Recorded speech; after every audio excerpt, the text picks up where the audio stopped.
So many different levels. After today's service here at the Carter Center, her motorcade passed one final time, and when that happened, there was complete silence out here.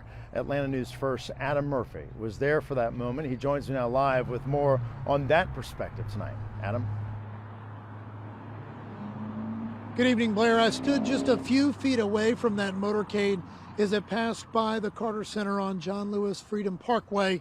And you were right, many people stood in silence.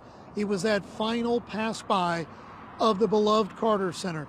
Let me take you to that moment. We have some video we would like to share from that in the 3 o'clock hour is when it happened here in the Atlanta area. The motorcade led by a state patrol escort passing through, as I mentioned, for one final time, the final farewell, you could say, for former First Lady Rosalynn Carter. And some people gathered on the grass near the roadway to witness this rather historic moment as well.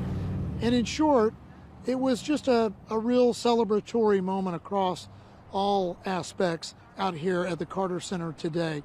And earlier in the day at Glenn Memorial Church, family, friends, and dignitaries attended a tribute to the former First Lady. Rosalynn's daughter, Amy, was one of the speakers, and this was pretty special. She shared a beautiful love letter written by President Jimmy Carter to his bride of 77 years, and here is what it said. My darling, every time I have ever been away from you, I have been thrilled when I returned to discover just how wonderful you are. While I am away, I try to convince myself that you really are not, could not be, as sweet and beautiful as I remember. But when I see you, I fall in love with you all over again. Does that seem strange to you? It doesn't to me.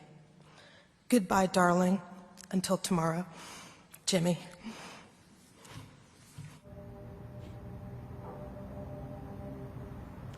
What an incredible marriage they had for so many years, and it's only fitting that Rosalynn's last stop, as I said before, heading back to her hometown of Plains, was right here passing by her beloved Carter Center. Blair?